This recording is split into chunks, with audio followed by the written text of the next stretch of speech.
Welcome to the Actor's Choice, where the actors and actresses have a chance to talk about themselves and their careers. Join us now for the next hour as we explore the marvelous industry of acting by actors and actresses from today's exciting show business world. And now, direct from Hollywood, here's your host, Ron Brewington.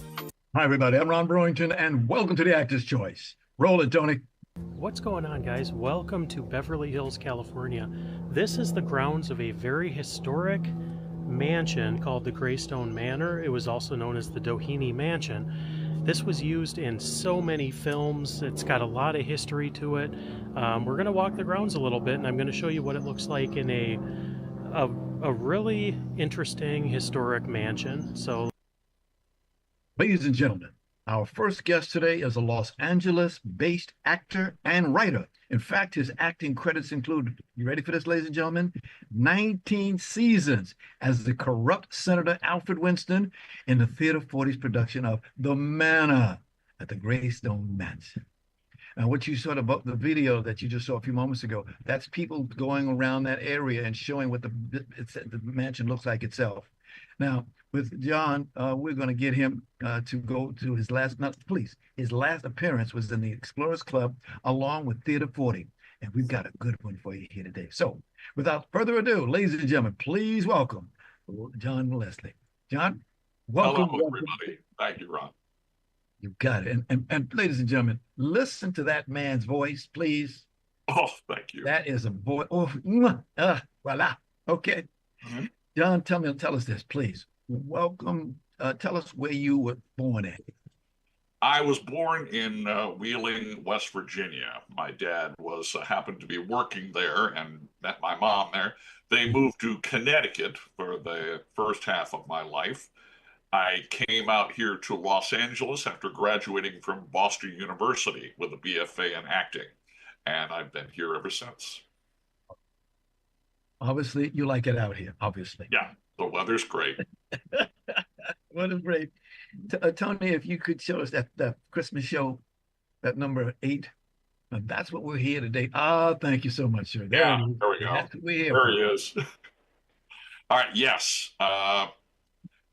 Every year, well, not every year, because we had to take 3 years off for COVID. But yes. About 12 years ago, Wendy Westgate, who was the head librarian at the Westwood branch of the public library near Wilshire, yes. Westwood, she approached me. I was a member of Theater 40 and asked if I wanted to do regular programs at the library. I did several, but the most popular were readings of short stories and poems during Halloween and Christmas. So I sort of narrowed it down to those two. Every year I do 2 readings. Started out as a solo, just me, and then friends joined me, including my wife, Melanie McQueen, who I believe you have interviewed concerning her play. And here we are, about 12 years in, and we're doing it again. About an hour and 15 minutes of stories and sections of plays and some poetry about the holiday season. Here we are. There we are. About a month ago, Melanie McQueen was one of our guests. Yes.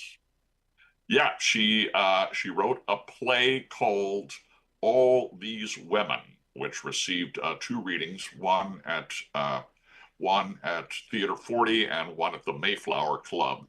It's sort of a attempt to tell the story of the suffragette movement.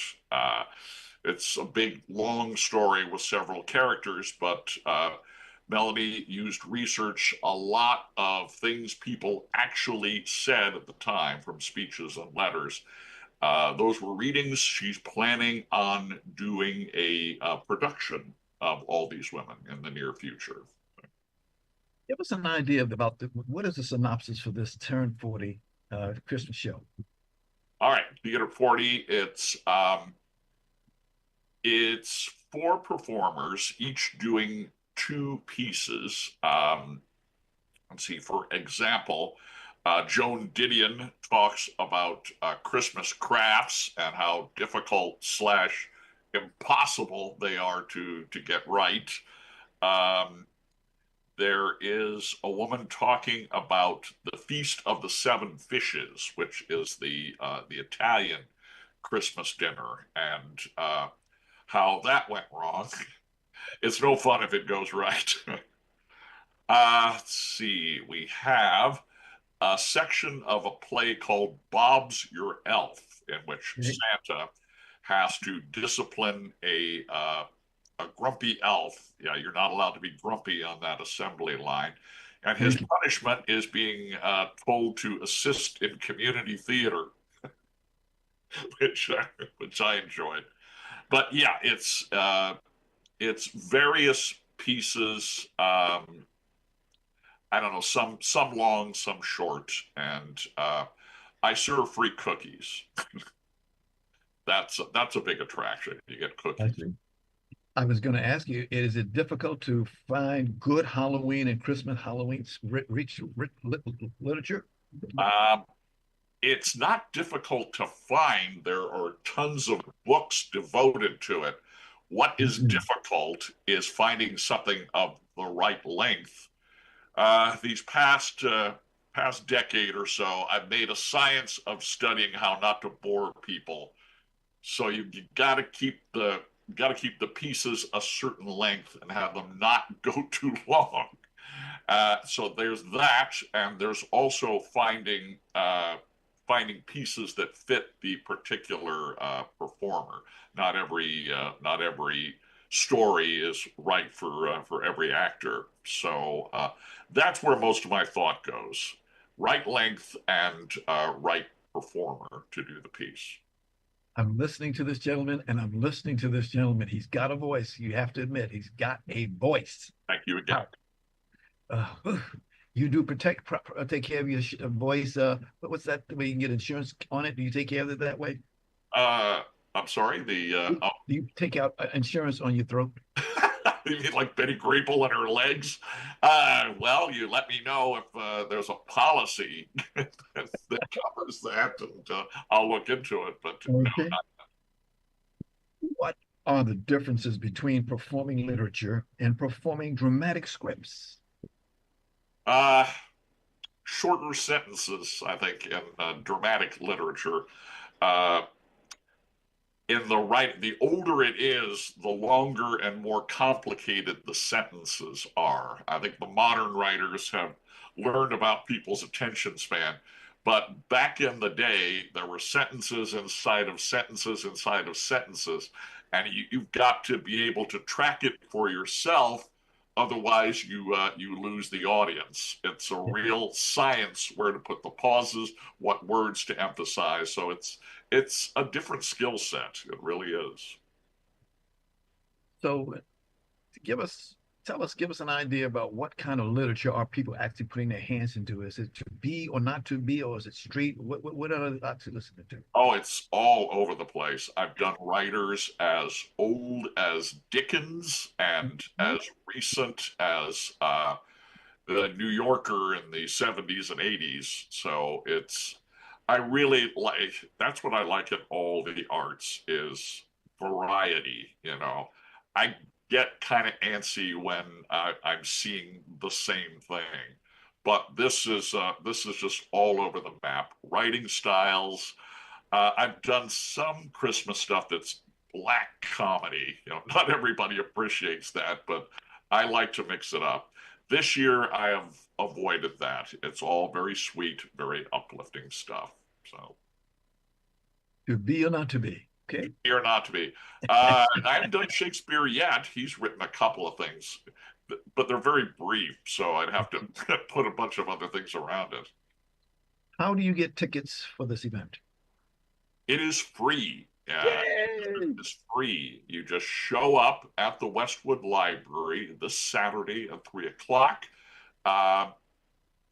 You enter the building, and it's immediately to your left. It's a glass-walled meeting room, and you just come in and you grab a seat, and we wait a decent amount of time and then we begin. Okay. Besides yourself, there's three other persons who are going to be working with you. It's actor Devane Delude. Kevin Delude, yes, yes. I've done several things with Kevin. But actually, the last play I did, The Explorers Club, was with Kevin. I played a guy who had a pet snake. Kevin played a guy who had a pet guinea pig. And you should be able to guess what happened from there. It does not end well for the guinea pig. But yes, Kevin worked with us last year, and he's eager to work with us again. He's doing a piece by Lori Lee called "A Cold Christmas Walk in the Country." It's someone reminiscing about the morning of Christmas and having to kill time before the feast was served. How do you gather up all these good people? Well, they're members of Theater 40, Mhm. and so I have that whole company to choose from, and Leanne Rowe is the second one. She's also a member of Theater 40, and a busy audiobook person. She spent the last month or so fulfilling an order for audiobooks. She writes them as well as performing them. So she's going to be with us on Saturday. All right, let's see if we can get that out, please. Okay, I think we're having a little technical device here. Okay, and that Leanne Rowe, you mentioned her. There she is. Yes. There she is. Thank you, Tony. There she is. Nice looking lady. Tell her we said hi. Yeah, I'm not sure that's Leanne, but it is a very nice looking lady. Yes. And there's another lady that we just brought up a little bit before, number 9, if you would, Tony. There's a lady. There's a lady. Yeah, she's been doing this with me for, I think, all 12 years or however long it's been. Wow. She will be performing the Joan Didion piece about Christmas crafts and the difficulty thereof, and also a section from The Wind in the Willows, the children's story about the animals who wear suits and talk. That's how they celebrate their Christmas. Thank you. Yeah. The feedback that these students and their children, the parents, they get to you. What do you read it? What does this have to say? As for kids, we don't get many children at these. I caution against it because of, kids' attention span. The stuff I choose is for adults, not, from any kind of adult content or any, but I think it's mostly the adults that appreciate. We have had an occasional child come by and enjoy it, but yeah, mostly it is adults, and some of them have told me they look forward to it every year. Oh yeah, and they bring their friends with them. Some of them, yes, they do bring their friends with them. Yeah. All right, that gives it out there. Okay. Tony, can you give me number 12, the west of the library itself? This is out there. Thank you, sir. There's an outside exterior view of what it looks like, the building. Yes. Okay. Glendon is the little street that it's on. Okay. Tony, can you give me number 13? There you go. Yeah.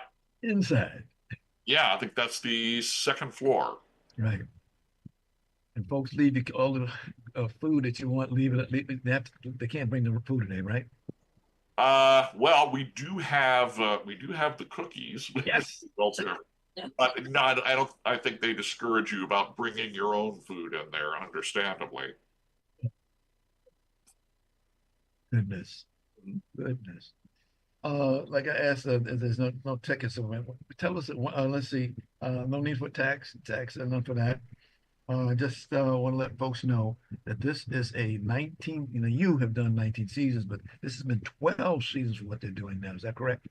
Yes, I believe so. I haven't done the math. I did try and find out how long I've been doing this, and Yes. I found Facebook posts as early as 2012. So I guess I've been doing it I've been possibly doing it longer than that. I do enjoy, searching out the pieces every year and getting as many friends as I can get to come and perform them with us. John, I want to thank you so much for sharing with us today. We can see what you have done over the years, the magnificent work behind you. Let me put that out there. Please thank you. The manor is still continues to be incredibly popular. It's not coming back this year. In its place, we have a very popular show called Jane Austen in 89 Minutes. It is a compilation of the novels that she wrote. But the manor, it sells out every time it comes up. You get to walk through the mansion. There are not many entertainments that'll let you do that. We take the audience from room to room, and you see individual scenes, and you come back to the large ballroom for group scenes. It's the true story of the Dohenis, who that was one of their mansions. They had several. It was one built for Doheni's son, Ned Doheny, I believe his name was. And it's a fascinating story, and it does well. What can I say? Say it all. Say it all. Please give my best to your wife, Melanie McQueen. Will do. Happy holidays to you guys. And please thank your publicist, Philip Sokolov, known as a dog. Well, he's a doggone good fella by everybody. And by the way, sir, the next time that you're on stage, would you do us a favor? Break a leg. Thank you. Thank you. Okay. Okay. Ladies and gentlemen, John Leslie. Happy holidays, everyone. Oh, yes. This is the Actors Choice. Take care of yourself. Roll it, Tony.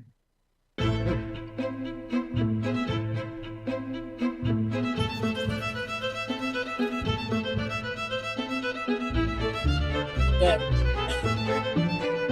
You guys have to say the baby is pretty girl.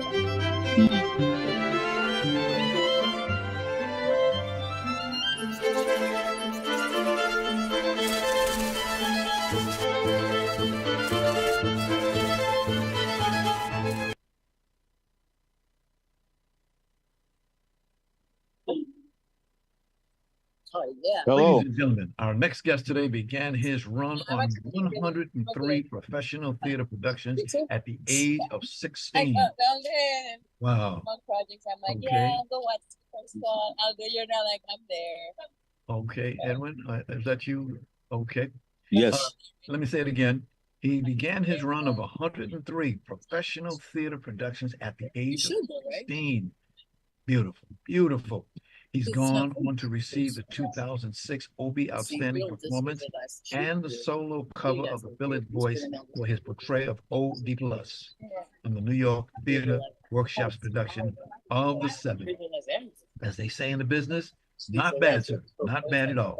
So, ladies and gentlemen, please welcome Edwin Lee Gibson. Oh, thank you so much. Thanks for having me.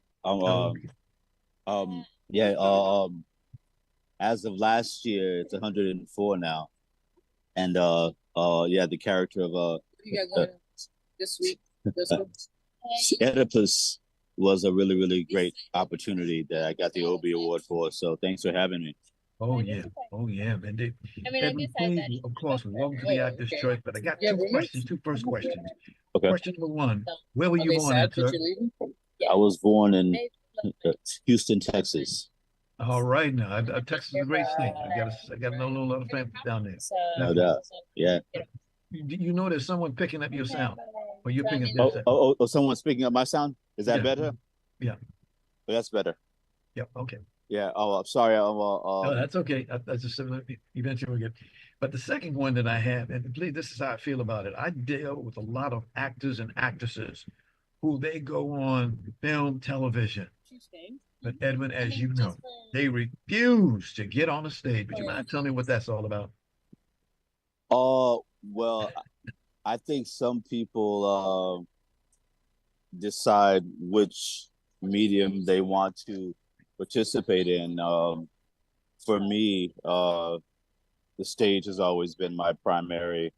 It's been my home. So I guess you come up in an age where even film and TV actors had some history in the theater, but I guess later on people decide, the money is better in other places, and it certainly is.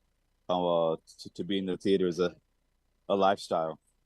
Yes, it is a lifestyle, and it's so great because, as you know, as you're you're on that stage, and you have to project your voice all the way out there. Yeah,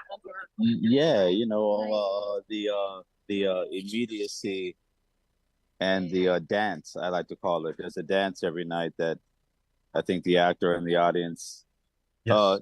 should be engaged in. If the actor is doing their job, it's a new dance every night. It's not the same. It's not the same old steps. Okay. Yeah. When you first got into, you got into here in LA, Hollywood, if they will, and your first job was Law and Order. Well, yeah. I actually got Law and Order, which shoots in New York. I got Law and Order in 2009. That wasn't my first. That wasn't my first time on the screen, but it was the beginning of bigger more commercially known projects. Yeah. All right. But then something happened to you. Uh-huh. We called it the bear. The bear. There it is right there. Yeah. Yes, indeed. Great time, a great show. Yes. We're going into our fourth season. Yeah. Great cast, great character, someone that's really very different from me. Sometimes when people meet me, they're not expecting this voice to come out. They're expecting an East African accent to come out of me. Oh, Okay. my phone's gonna die. I'm so sorry. I'm down to 1%. I'm so sorry. My phone's about to die. I'm sorry. Okay. I don't have a charger in place around. Okay. We'll go until we can. That's all we can do. Tony, can you show us a video of their brigade? We're going to start operating like a French brigade. There's going to be a chain of command. We're going to look like a team. Oh, yeah. What's up? I don't know what's going on.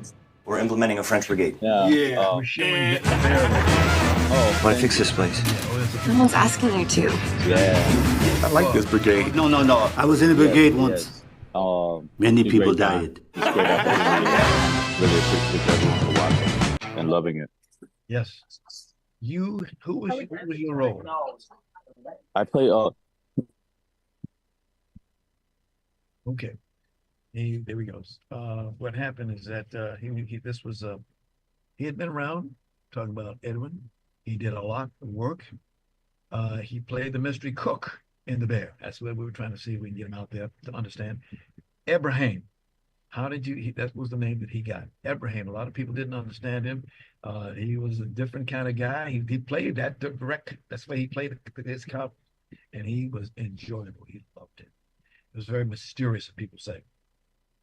He's going to have a chance to move around, and as he just said, he's going to get an extension there. Tony, if you could set up 35B for me, that would give us a chance to see what I have on the hand. There we go. There they are. There they are.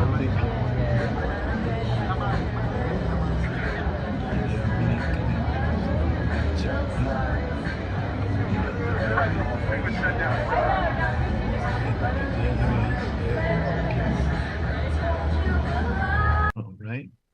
All right. Get a chance to see some of that. But out of it came number 36. Tony, if you can give us that.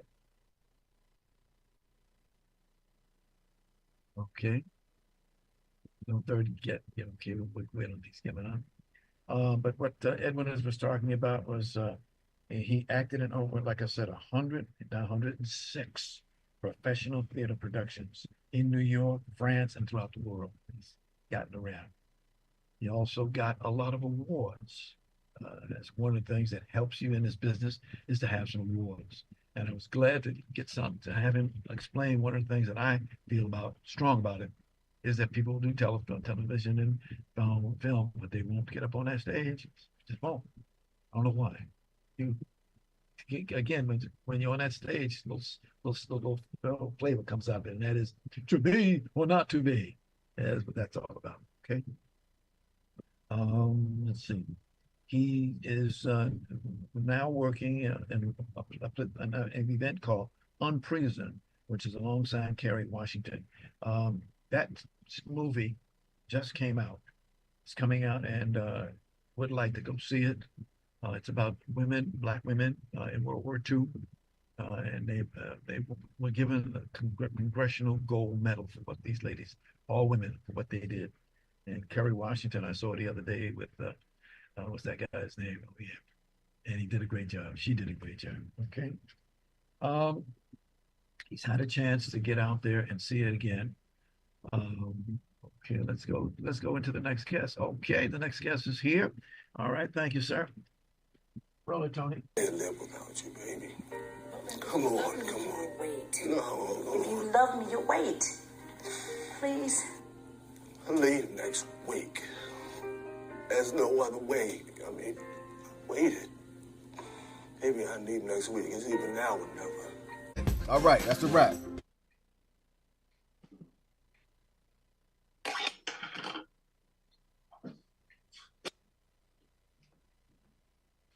Can you hear me?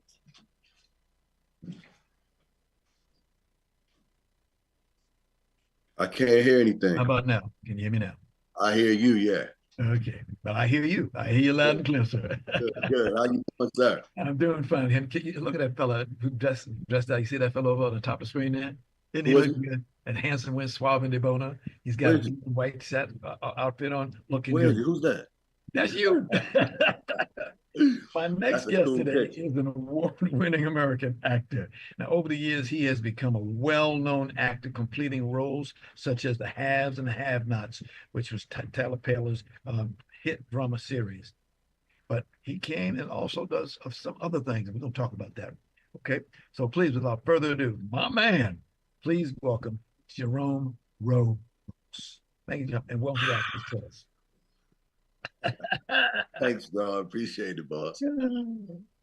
Now, this one, I'd love to ask you this one. Where were you born? I was born in Baltimore, Maryland, in the hood on the west side of town. Yes, sir. Edmondson Avenue. Yeah. Did you say the hoods? In the hood, yeah. And of all places, BMO. And I love it. I mean, be more, the hood shaped me for real. So yeah, I wouldn't trade it for the world. Interesting. Well, you would learn something from it. And over the years, you made your way to Hollywood. And in 1993, you got your first actor job. Yeah. A friend of yours, a guy by the name of Robert Townsend. Yeah. There you go. That man. It was I don't know if I told you this before, but they were having like I don't know, not auditions, but they were actually talking about it over the radio, letting people know that they could be a part of this film coming to Baltimore. And at the time I was interested, but I was still hesitant, about getting in the game that I had no idea of or no experience or no anything. So, but I wanted to get involved. So when it came through, and I heard about it, I just took my chances and did what they asked. I submitted my Polaroid picture with my information on it, my height, my size, my weight, all that good stuff they asked you for, mailed it into the address. Lo and behold, they gave me a call and was like, come on set.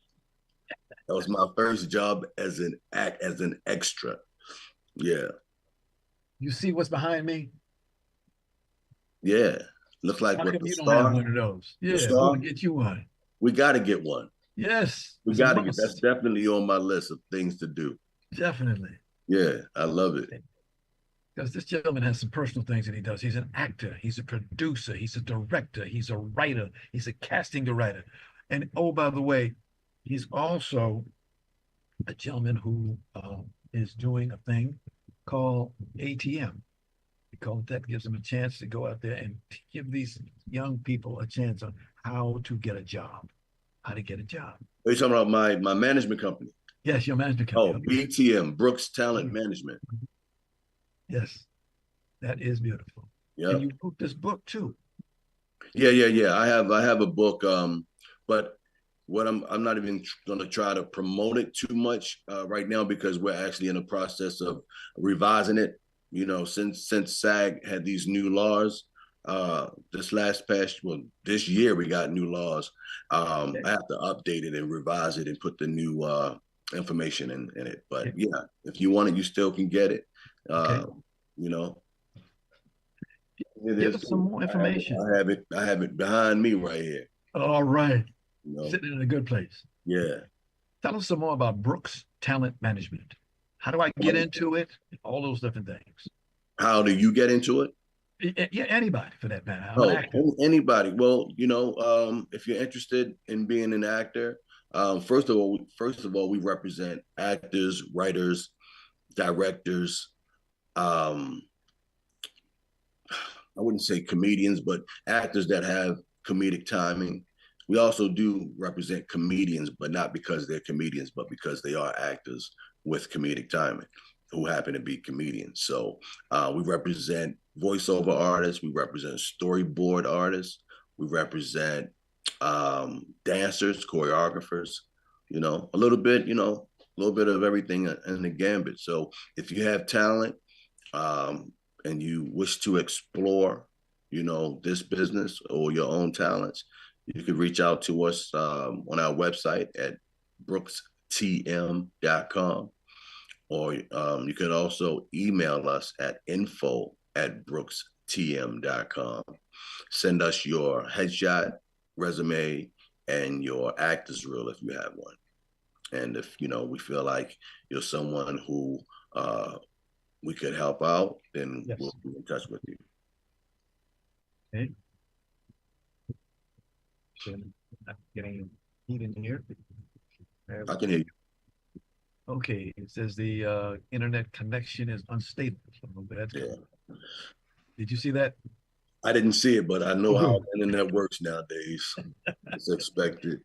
Good, as you didn't see it. Mm-hmm. You also are involved in what they call Music and Medicine, a podcast that you produce. Yeah, I'm a producer on it. I'm sorry?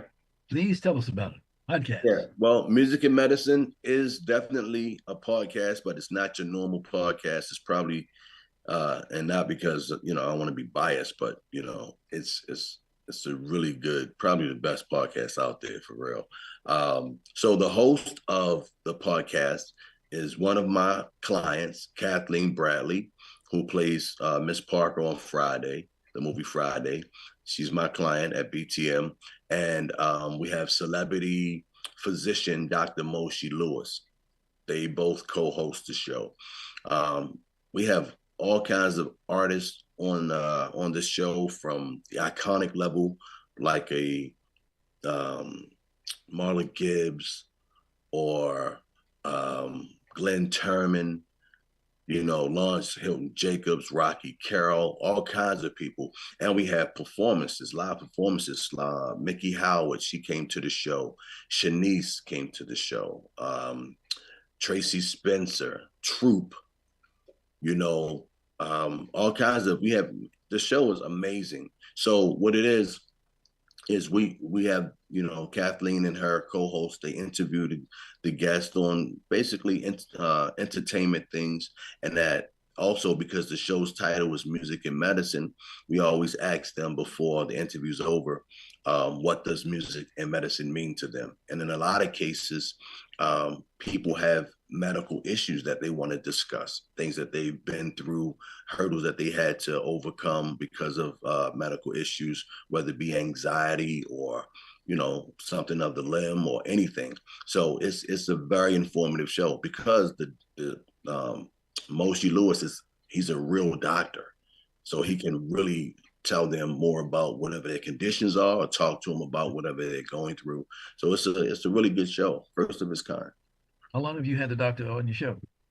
I've been on the show. How long has the doctor been on the show? The doctor. He's been on the show since the creation of the show. He's actually the owner of the show, the founder. Yeah. Yeah. And I've been a part of the show for maybe 2 years now. Wow. Mm-hmm. And again, before we'll leave, we'll get that telephone number from him, because some people are probably right now saying, I wish he'd give it so I can write it down. Okay, yeah, we can do that. And the social media too. In the social media, oh yeah. Upcoming projects, Tyler Perry's The Loves and the Haves and the Have-Nots. You did that for what, 2 years, 3 years? Several years ago. I've done a lot since the Tyler Perry show. My most recent film out is The Caregiver. Tell us about it, please. That's my first. Was it thriller? I've never done a thriller before that, so it was really fun doing that. I've always wanted to do a thriller, and very interesting. So, for those who haven't seen The Caregiver yet, it's free on Tubi. If you don't have Tubi, download Tubi. It's for free, and you can watch The Caregiver.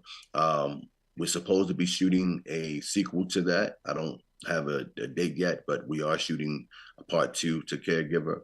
I also have Medina, is a film or television series that I shot overseas in Qatar.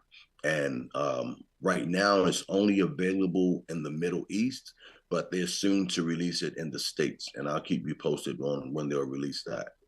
Okay. And I have a new film that I'm shooting top of the year called Adam. Yeah. Can you tell us about it? I can't. Okay, I won't tell nobody. it's a crazy. I mean, you're gonna love it. You're gonna love it. When I can talk about it, when I can give you a synopsis, you're gonna love it. But I play a really, really cool character in it. It's a real fly storyline, and I think everybody will enjoy it. I hear you. He's not going to tell me about it. We have to get him on the next time. Yeah, I'm not going to. I can't do it yet. I can't give anything away right now. Come on, bro. Okay. Brooklyn Nine-Nine. Remember that? Yeah. I did Brooklyn Nine-Nine several years ago, man. It was great working with that cast. Andy Samberg and my goodness, the guy who passed away recently. What was his name? I can't think of his name. I'm so sorry. He just recently, and I had his name on the tip of my tongue before I said Andy, but he was the captain, the police captain on Brooklyn Nine-Nine. I believe he came from Homicide, the TV show Homicide: Life on the Streets, because I also played in that. I did that in the early 90s. All right. But, please forgive me. I cannot think of his name, but you all know who it is. That was a great show. I played a police officer on there as well. What kind of roles do you like to do? Any ones that pay. No, not true. I like Jerome. Something. I like action. I like Andre action. Bauer. Thank you, Tony. Andre Bauer. Andre Bauer. Thank you so much. I appreciate that, because I was feeling crazy not thinking of his name, because he was a phenomenal actor, a phenomenal person, and we all miss him truly. So I like to play roles like mentally challenged roles, heroes, action, drama, and anything that I think that's going to be a problem for me. I like to be a problem solver, and I like to take on challenges. Okay. If you feel that way, what about AI? I don't like AI. I don't like it. Not when it comes to them wanting to replace me. I don't like them. I mean, it's some things that they are good for, helping you write a resume and job applications and whatever, songs possibly that, musicians may not feel the same about that. But when they step into our world, as far as replacing us or replacing voiceover talent like a Keith David or somebody, and they want to come and just replace him and and have someone else, have an AI sound like Keith David or Snoop. I'm like, no, man, like that's what I really don't appreciate about AI. It's a space in this world for them, but not in our industry, not in front of the screen anyway. Look at his Not my face. spot. Look at his face. He said it. Not my spot. No. Jerome, people think that, I want to be a star. Right. Yeah, be a star. Be one. But it's not easy. Don't just happen. Tell us about that. Not at all. Not at all. The industry says that it takes 10 years for you to even be an overnight success. So if you don't even have 10 years to invest in this business, leave it alone. You have to have skin tough as alligator skin to get through this business, because it's a lot of rejection. If you can't handle rejection, stay away from it. You're going to receive way more no's than you'll receive yeses. But if you can handle it and take it and bear with that time, those yeses are going to make all the more difference, and they'll make up for all the no's you receive. What about doing stages? You been going to stage and doing plays? Yeah. I've done many plays. I'm not I love the instant gratification of doing a play. As you're performing, you receive all the love from the audience right then and there. That's the only difference from television and theater. The only thing about theater to me is that the process takes so long in regards to rehearsal times, as much as you have to rehearse throughout the month or months or whatever. It's a whole lot of that. And a lot of times I don't have that kind of time to give to rehearsal. And that's the only thing that I would, the only downside I would believe. And it's not as much pay as television and film either. What made you get involved with this talent management? We opened Brooks Talent Management in 2019. Okay. Yeah, right. Yeah, 2019. Yeah. We're 5 years old now. We opened June. Yeah. Okay, folks, get that paper and pencil out. Can you give us the telephone number or an email, whatever you got? Well, the email, once again, to Brooks Talent Management is info@Brooks TM. T is in talent, M is in management.com. You can send your headshot, resume, and actors reel there. If not there, you can go to the website at brookstm.com and go to the submission box at the top of the screen on your right, and and submit your information, the same information that I just told you about. You can submit it through the website. And as I said, if we are interested and we, want to take that ride with you, we feel like you have something that we feel like we could help push to the next level, then we'll be in touch with you. Here's a piece of work that you're doing, Sons of Anarchy. Sons of Anarchy was a great show. I hate to see that it ended. I love that show. That was one of my favorite shows. I played an inmate, and I was like the boss of the African-American gang, okay, or what have you. And I went up against Ron Perlman. He's like a fantastic actor. So my character was named Kettle, and I went up against Clay. And that's a beautiful. If you haven't seen it, go back and check out Sons of Anarchy season 6, and check your boy out, Kettle. Yeah, great show. Good show. I wish they were still around. Yeah. The New Edition story. Oh yeah, look at you going through it, huh?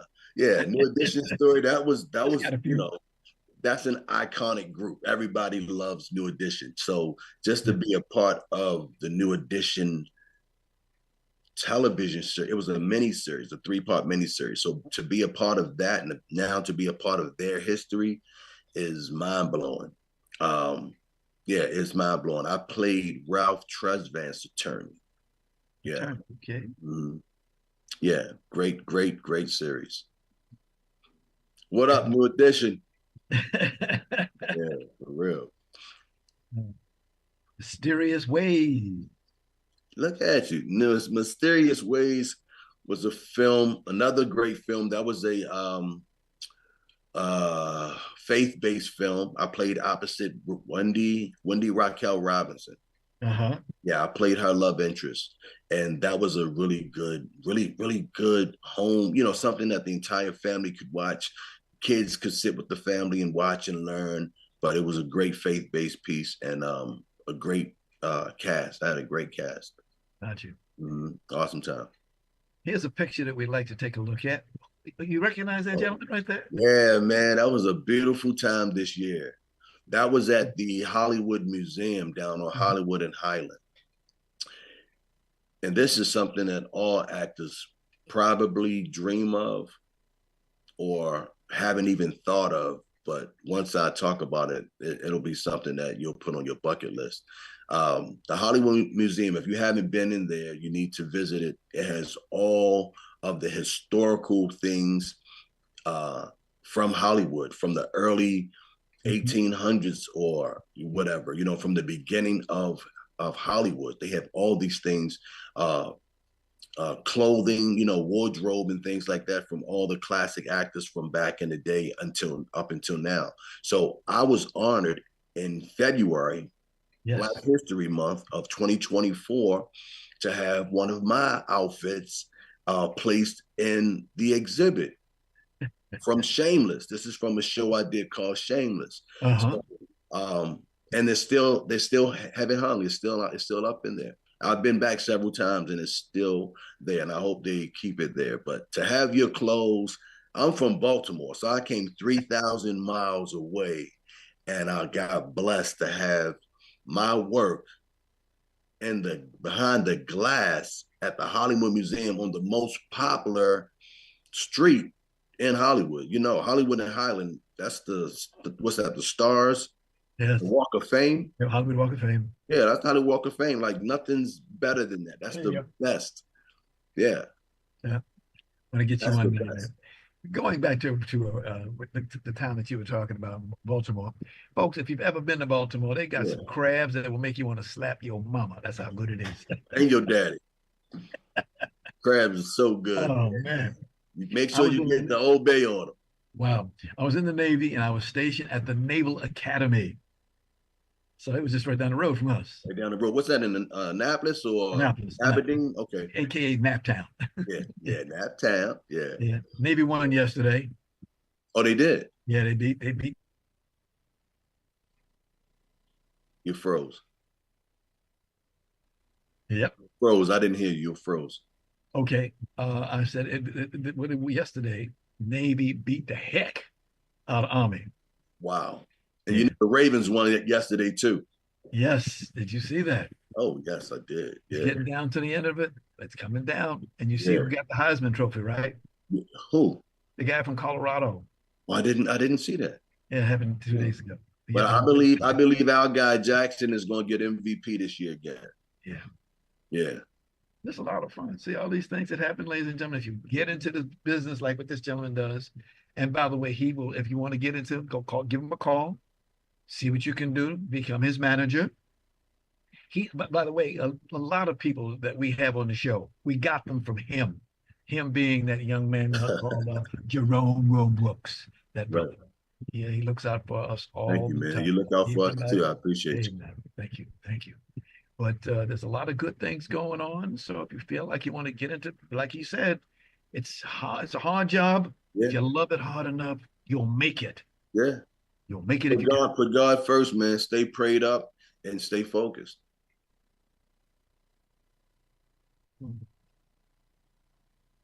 Did we lose it there? I'm sorry? I said to myself, did we lose it there? No, it was froze for a second, but you came back. Okay, good. All right.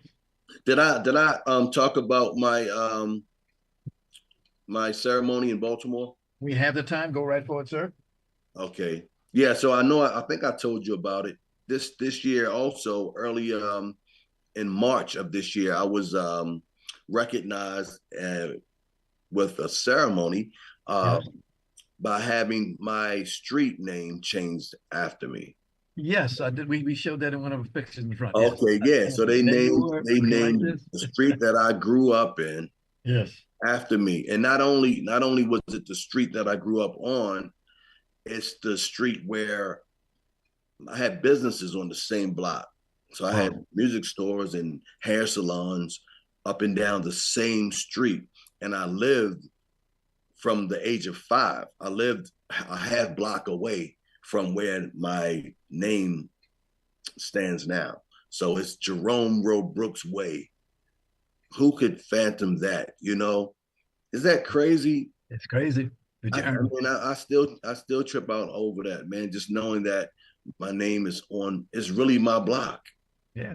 You know how you say that's my block? That's really my block. Like, I wish we had more time to talk about it, but no problem. But it's for Baltimore. That you have done for us. Yeah. Keep on doing it, ladies and gentlemen. Jerome Brooks. Thank you. Much thanks to our guest today, Los Angeles-based actor and writer Daniel Leslie, actor Edward Lee Gibson, and actor, producer, director, and talent manager Jerome Brooks.